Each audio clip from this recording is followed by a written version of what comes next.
নমস্কার। আপনার যদি কুম্ভ রাশি হয় কিংবা যদি কুম্ভ লগ্ন হয় তাহলে আজকের এই পর্বটা শুধুমাত্র আপনারই জন্য, কারণ আজকের এপিসোডে আমি আলোচনা করব 19শে আগস্ট থেকে 25শে আগস্ট এই একটা সপ্তাহ আপনার জন্য কেমন চলবে। এবার এই ক্ষেত্রে আলোচনা করতে গেলে প্রথমেই জেনে নিতে হয় যে এই সপ্তাহে 9টা গ্রহ কোথায় অবস্থান করছে। প্রথম কথা হলো সপ্তাহ জুড়ে মঙ্গল বৃহস্পতি আপনার বৃষ রাশিতে থাকছে, অন্যদিকে রবি শুক্র থাকছে সিংহ রাশিতে, কেতু থাকছে কন্যায়, শনিদেব আপনার কুম্ভ রাশিতেই থাকছে, বা যদি আপনার কুম্ভ লগ্ন হয় তাহলে লগ্নে শনি থাকছে, রাহু থাকছে মীনে, এবং সেই সঙ্গে 19 তারিখ চন্দ্র থাকছে মকরে, 20 তারিখ থেকে কুম্ভে প্রবেশ করছে, আবার 22 তারিখে কিন্তু মীনে প্রবেশ করছে অর্থাৎ আপনার দ্বিতীয় ভাগে, সেই সঙ্গে 24 তারিখ মেষে প্রবেশ করছে অর্থাৎ আপনার তৃতীয় চন্দ্রের অবস্থান থাকছে। অন্যদিকে বুধ থাকছে সিংহ রাশিতে 19 তারিখ থেকে 21 তারিখ পর্যন্ত, এবং 22 তারিখ থেকে বুধ বক্রী হয়ে তিনি কিন্তু কর্কটে প্রবেশ করছেন। তো এটা হলো সামগ্রিকভাবে গ্রহের অবস্থান। এবার এই অবস্থান সাপেক্ষে আপনার যদি কুম্ভ রাশি হয় কিংবা যদি কুম্ভ লগ্ন হয় তাহলে সেক্ষেত্রে আপনার জন্য সময় কেমন চলবে। প্রথম কথা হলো যে আপনার শরীর স্বাস্থ্য মোটের ওপর ভালো থাকবে, তবে আপনি যদি স্পোর্টসের সঙ্গে যুক্ত থাকেন, খেলাধুলোর সঙ্গে বা জিমন্যাস্টিক বা অর্থাৎ এমন কোনো কাজ যেখানে হয়তো শারীরিক কসরত বেশি বা করতে হয় অনেক বেশি, তাহলে সেক্ষেত্রে একটু সাবধানে করবেন। কারণ কি সেক্ষেত্রে কিছু অল্প বিস্তর হালকা কিছু চোট আঘাত কিছু লাগবার সম্ভাবনা আছে, তাই সেক্ষেত্রে আপনাকে একটু সতর্ক থাকতে হবে। তাছাড়া আপনার শরীর স্বাস্থ্য কিন্তু ভালো থাকবে, বরং আগের তুলনায় আরও বেটার হবে। যদি দীর্ঘদিন ধরে কোনো শারীরিক কোনো অসুস্থতার মধ্যে দিয়ে চলেন, কোনো পেট সংক্রান্ত পাচনতন্ত্র সম্পর্কিত কোনো সমস্যা যদি থাকে, তাহলে সেক্ষেত্রে সেই ধরনের সমস্যাগুলো কিন্তু অনেকটাই কন্ট্রোলে থাকবে এবং আপনি অনেকটাই ফিট থাকবেন। এবং সেই সঙ্গে যেটা হলো যে আপনার প্রেম দাম্পত্য জীবন সেগুলো কিন্তু অনেক ভালো হবে, পারিবারিক জীবন ভালো হবে। কোনো পুরনো সমস্যা কোনো প্রবলেম চললে সেই সমস্যাগুলো অনেকটা কন্ট্রোলে আসবে।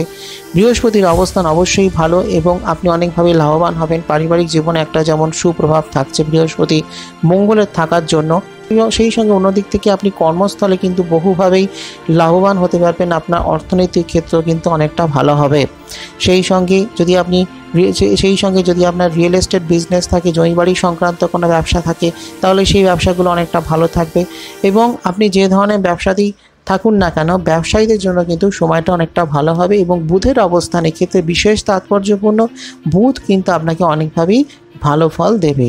বুধের জন্য কিন্তু আপনার ব্যবসার ক্ষেত্র বা আপনি যদি ফ্রিল্যান্স কোনো কাজ করেন তাহলে সেক্ষেত্রে আপনার জন্য সময়টা ভালো থাকবে।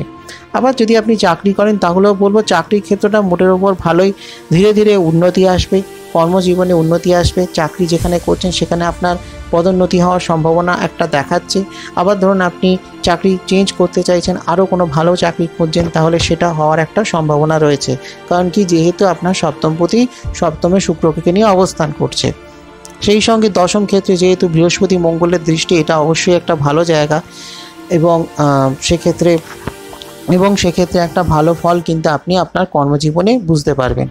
আবার অর্থনৈতিক ক্ষেত্রটাও ভালো থাকবে, টাকা পয়সা ইনকাম রোজগার সেগুলো কিন্তু ভালো হবে। ধীরে ধীরে আপনার কর্মক্ষেত্র অর্থনৈতিক ক্ষেত্র সেগুলো কিন্তু আস্তে আস্তে ভালো হবে। টাকা পয়সা রোজগার আপনার বাড়বে, কর্মজীবনের সফলতা আপনি লাভ করবেন। কোনো বাধা বিঘ্ন যদি আসে বা যদি কোনো প্রবলেমের মধ্যে দিয়ে চলেন, কর্মক্ষেত্রে যদি কোনো রকম অবস্ট্রাকশন কোনো সমস্যা যদি থাকে, তাহলে সেগুলো কিন্তু ধীরে ধীরে কেটে যাবে। টাইমটা এবার আস্তে আস্তে আপনার চেঞ্জ হয়ে থাকবে। শুধু এই সপ্তাহের কথাই আমি বলছি না, আগামী বেশ কিছু সপ্তাহের মধ্যে আপনার সময়ের কিন্তু বেশ পরিবর্তন দেখাচ্ছে। সেই সঙ্গে আপনার একটা অগ্রগতি আসবে এবং ভালো সময় কিন্তু আপনার চলবে।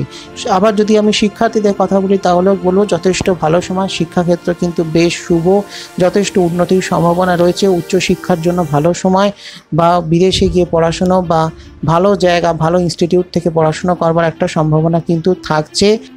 এবং উচ্চশিক্ষার পর যদি আপনি চাকরির চেষ্টা করেন, আপনি যদি ফ্রেশার হন, চাকরির জন্য অ্যাপ্লাই করেন, ইন্টারভিউ দেন ইত্যাদি যদি কাজগুলো করেন, সেটাও ভালোভাবে হবে, কোনো প্রবলেম আপনার হবে না। এবং শিক্ষাক্ষেত্র কিন্তু বেশ ভালো, চাকরি প্রাপ্তির সম্ভাবনা, কর্মপ্রাপ্তির সম্ভাবনা সেটাও কিন্তু অনেকটা হবে।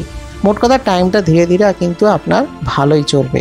তো এটাই ছিল আমার আজকে সংক্ষিপ্ত আলোচনা। ভালো লাগলে একটা লাইক করে দেবেন, শেয়ার করে দেবেন সকলকে, আর অবশ্যই কমেন্ট করে জানাবেন আপনার প্রশ্ন বা মতামত। সেই সঙ্গে অ্যাস্ট্রোহাউস চ্যানেলটিকে সাবস্ক্রাইব করে পাশের বেল আইকনটা ক্লিক করে রাখুন। ফলো লাইক করতে ভুলবেন না অ্যাস্ট্রোহাউস ফেসবুক পেজ। যাতে যখনই আমি যে তথ্য বা ভিডিও নিয়ে আপলোড করব তার নোটিফিকেশন সবার আগে আপনার কাছে পৌঁছয়। আসছি খুব শীঘ্রই আগামী পর্বে আরও কিছু নতুন তথ্য নিয়ে। ততক্ষণের জন্য নমস্কার।